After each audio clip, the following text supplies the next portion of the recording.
Child, you were never born to crawl among broken thoughts. Rise. Drag yourself from the ruins of who you were. Wash your wounds with truth. Dress yourself in boldness. Speak with the tongue of fire and faith.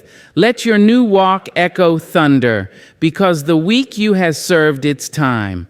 Growth is a choice, not a chance.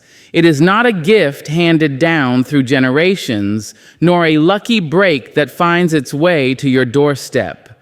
Growth does not arrive uninvited. It must be summoned, earned, claimed. It begins with a whisper in the soul that says, more is possible. And in that sacred whisper, there is no room for chance, only choice, only courage, only the quiet commitment to rise again and again, even when rising feels like breaking. The world will try to convince you otherwise. It will sell you stories about fate, about fortune, about the hand you've been dealt. It will tell you that the strong are born strong, that the leaders were always fearless, that the successful somehow had a head start. But the truth walks differently. It walks with a limp, a scar, a tear still drying on the cheek. Growth is what happens when you refuse to sit still in your suffering.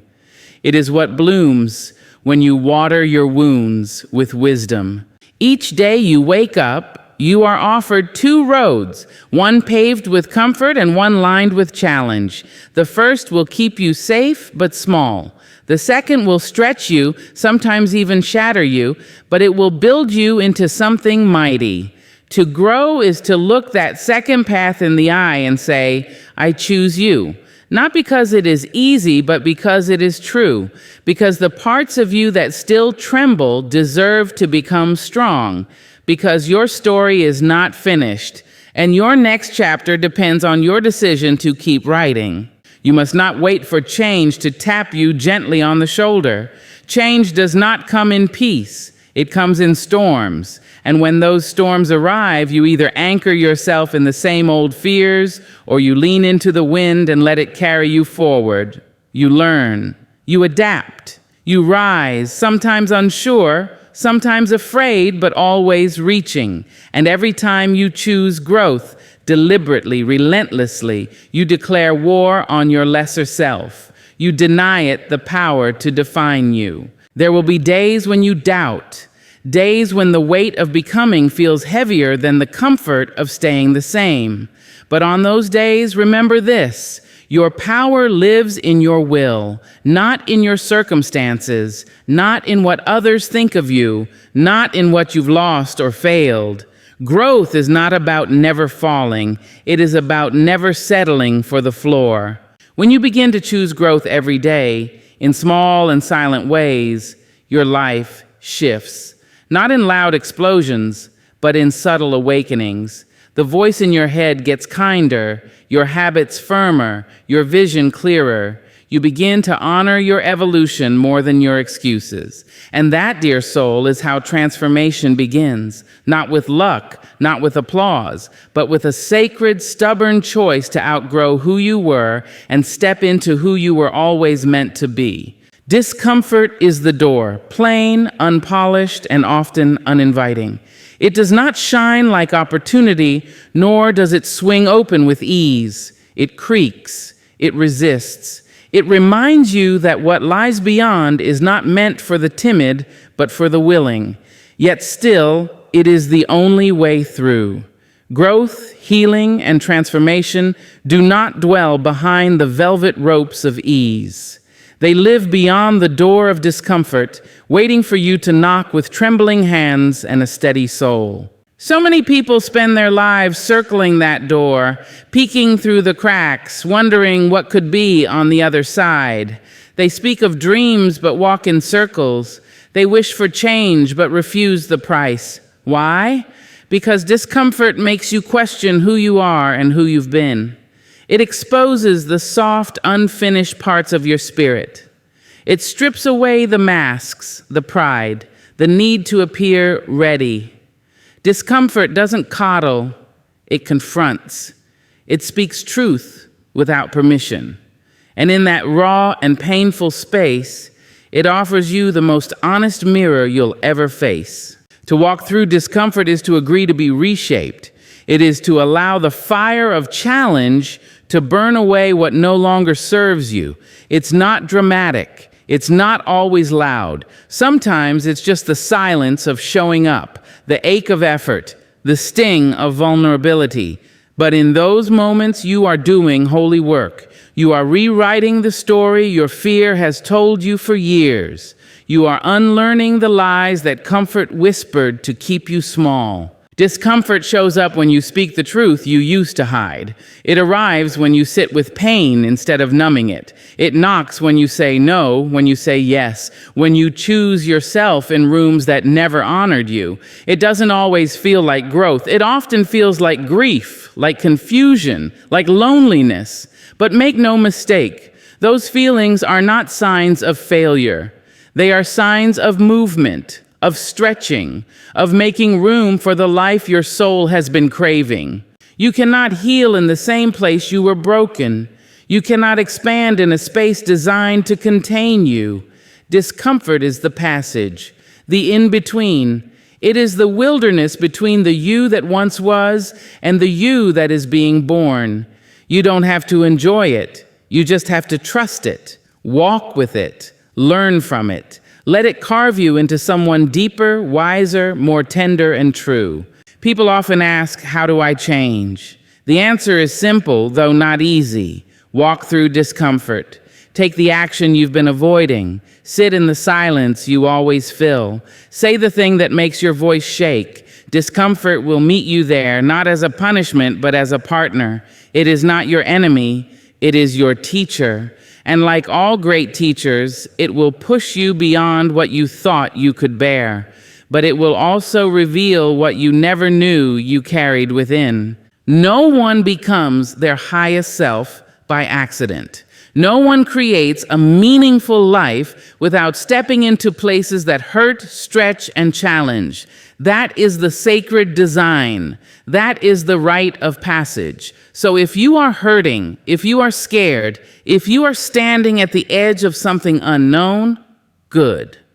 That means you are at the door. The real work begins the moment you walk through it. The old you must die, not in bitterness, not in shame, but in reverence. That version of you, the one who feared too much, doubted too often, played small to keep others comfortable, served a purpose once. They were survival. They were the armor. They were the voice you needed when the world felt too loud, too cruel, too uncertain. But that version cannot walk with you into the life you're meant to build. That self must be laid to rest, honored for its service, and released with grace. We hold on to our former selves out of habit, out of comfort, sometimes out of grief. Letting go of the old you can feel like mourning a friend, someone who walked with you through chaos and silence, through heartbreak and hesitation. But you must ask yourself, is loyalty to who you were keeping you from becoming who you could be? The transformation you seek does not arrive with ceremony. It arrives in moments of deep decision, when you say no more to patterns that no longer serve you, when you stop answering to the name fear gave you, when you stop watering dead roots hoping they'll bloom again. These choices are not loud, but they are final. They are the quiet revolutions of the soul. The old you thrives on fear, fear of failure, of rejection, of being seen too much or not enough. That self depends on your silence. It feeds on your doubt. And every time you remain still when you should move, every time you stay when you should leave, you breathe life into that version again. But when you choose to step forward, stumbling, unsure, trembling, you starve it. You teach your body a new rhythm. You teach your mind a new song. Change is not simply about adding more to yourself. It's about subtracting what no longer belongs. It's a sacred demolition, the crumbling of habits, identities, and illusions that once gave you structure. You may miss them. That's natural. But remember, they were scaffolding, not your foundation. What's underneath is stronger, wiser, and more capable than you were ever allowed to believe. You do not owe the world your smaller self. You do not owe your past a permanent seat at the table. To rise is to release. To become is to bury. That old self will whisper still. They will call out from the corners of your memory. But their voice grows fainter each time you choose honesty over performance, courage over comfort, wholeness over familiarity. Death always makes space for rebirth, and the death of your former self is no different. When you let go, you make space for the version of you that no longer tiptoes through life, the version that speaks without shrinking, that walks without apology, that creates without seeking permission. That self is waiting, not in some faraway future, but in the choices you make now. So say goodbye with gratitude. Thank the old you for getting you here, and then let them go. Burn the scripts they wrote out of fear. Dismantle the walls they built around your worth, because the life you were born to live demands your full presence, your full voice, your full becoming. And that can only begin when you accept, fully, deeply, that the old you must die. Strength is quiet discipline. It does not need to be announced, applauded, or adorned in grand gestures. It moves without spectacle, speaks without shouting, and endures without demanding recognition. The world often mistakes strength for volume, believing the loudest voice in the room is the most powerful. But true strength knows better. It is not found in noise, but in stillness. Not in domination, but in devotion. It lives in the small, consistent choices that shape character when no one is watching. Discipline is the daily ritual of commitment. It is the gentle but firm promise you make to yourself to rise, to try, to stay the course even when it feels thankless or slow. It is the decision to wake up and show up to your craft, your values, your purpose, again and again. Discipline is not about perfection. It is not about rigid control. It is about honoring what matters to you, even on the days when motivation fails. It is the soul's quiet contract with its highest vision. Strength is in the mother who wakes early every morning to care for her children, even when exhaustion tugs at her bones. It is in the artist who keeps creating even after rejection. It is in the man who chooses integrity over popularity, who stays true to his values in rooms full of compromise. These acts don't make headlines, they don't flood timelines, but they are the backbone of resilience, the heartbeat of real courage. The reason strength is quiet is because it is grounded. It doesn't need validation to exist. It does not sway in the wind of praise or collapse in the absence of it. Quiet strength trusts itself. It knows that lasting change is born from steady practice, not bursts of emotion. That real power is found in the space between impulse and response, in the decision to pause, to reflect, to choose the higher road, not once, but as a way of life. There is something sacred about the person who chooses discipline when shortcuts are available, about the soul that understands that mastery in anything is not about speed, but about devotion. This kind of person does not chase applause, they chase alignment. They are not motivated by image, but by purpose. And in that purpose, they find peace, because they know who they are and who they are becoming, even when the world cannot see it yet. We live in a time where noise is mistaken for relevance and spectacle for substance. But strength does not need to perform. It is not loud because it doesn't have to be. Its power is proven in consistency, in how it carries itself through difficulty, in how it chooses grace over ego, in how it remains rooted even when everything around it shakes. Discipline is how strength becomes a lifestyle, not a moment, not a speech, not a post, but a way of being. It is the quiet refusal to betray yourself, the daily act of choosing growth over comfort, the decision to build rather than blame, to heal rather than hurt, to stay present rather than escape.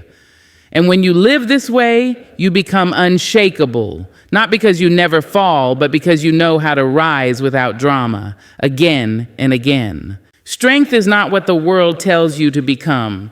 It is who you remember you are when you remove the noise. It is in your breath, your stillness, your patience, your truth. And it grows not through chaos, but through quiet discipline, practiced daily, with heart, with faith, with an unwavering sense of direction, no spotlight required. Reflection builds resolve. It is in the still moments, in the gentle turning inward, that we gather the strength to move forward with clarity.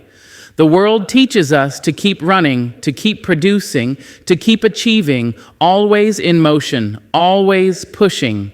But growth, real and lasting growth, begins in pause. It is when we sit with ourselves without noise or distraction that we begin to understand what we're carrying, what we've endured, and who we are becoming. To reflect is not to dwell. It is not about getting lost in what went wrong or spiraling through regrets. Reflection is the sacred act of honest observation. It is standing before the mirror of your life and saying, "This is what happened. This is what I learned. This is where I stand now." And from that stillness, from that brave gaze inward, resolve is born, not as a forced decision, but as a rising truth. When we take the time to reflect, we begin to recognize our own patterns. We start to see the habits that hold us back, the beliefs that shrink us, the fears that disguise themselves as logic. We see where we've been silent when we needed to speak, where we've settled when we were meant to soar. And in that awareness, there is power, because what you can see, you can change. What you can name, you can heal. What you understand, you can overcome.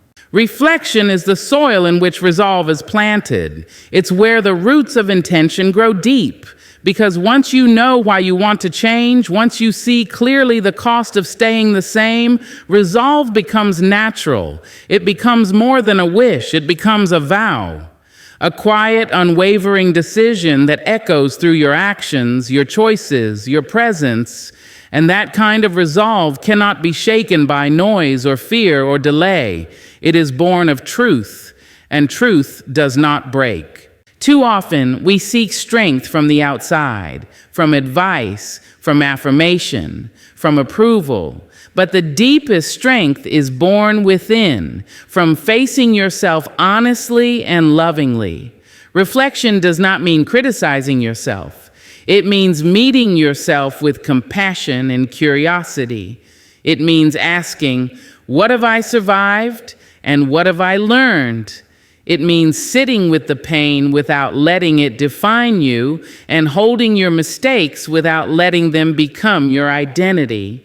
That quiet honesty is where resolve begins. In reflection, we make peace with our past, not by rewriting it, but by owning it. Every misstep becomes a lesson, every heartbreak a turning point, every delay a teacher in patience. And as we gather these truths, we begin to trust our own wisdom.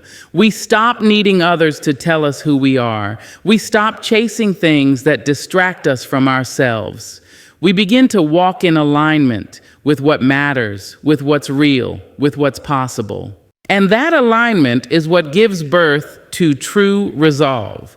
Not the kind that lasts a week or fades under pressure, but the kind that endures. The kind that whispers, keep going, when nothing around you makes sense. The kind that pulls you forward on the days you feel like standing still. The kind that does not ask for applause because it is rooted in purpose, not performance. So when life gets loud, return to the quiet. When the path is unclear, go inward. Sit with yourself, not to escape the world, but to prepare for it. Because reflection does not weaken your stride, it strengthens it. It does not delay your journey, it aligns it. And when you move from that place of clarity, your resolve becomes unshakable. Not because life becomes easier, but because you have decided deeply and fully who who you are and who you are becoming. Honor your becoming. Speak gently to the parts of you that are still learning how to rise. Hold space for the stumbles, for the second guesses, for the slow awakenings that don't happen all at once. Becoming is not a destination you sprint toward. It's a slow unfolding, a quiet shaping of spirit and soul. And if you are becoming, truly becoming, then you are shedding skin, breaking patterns, unlearning silence, and learning how to stand fully in your own presence. That deserves honor. Too often we rush past our own transformation, hungry for results, impatient for proof. We look for milestones to justify our growth, for applause to validate our steps.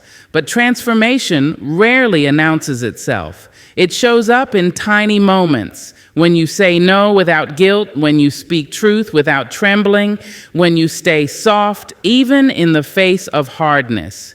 Those are sacred victories, and they matter. Becoming is not loud. It is not linear. It is sacred, personal, and deeply human. To honor your becoming is to stop comparing your pace to someone else's highlight reel. It is to understand that your journey is yours alone, and it will not look like theirs, nor should it. You are not behind. You are not late. You are exactly where you need to be to gather the wisdom you will soon carry. Every detour, every delay, every quiet season is preparing you for something more honest, more grounded, more you. There is no shame in not having arrived. Arrival is an illusion anyway. The truth is, we are always becoming. Each new level of life will ask something new of you. And with each rising, something old must be released. That takes courage. It takes tenderness. It takes trust in the process, even when the path ahead is foggy. Honor your becoming by being kind to yourself through the discomfort. Growth does not always feel good, but it is still good. Becoming often requires you to leave behind the version of you that made others comfortable. The one who kept quiet to keep the peace, who dimmed their light so others wouldn't feel threatened, who apologized for their brilliance.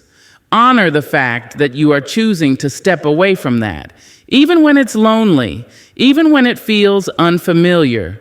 That too is part of becoming, learning how to belong to yourself first. There will be people who do not understand the changes in you.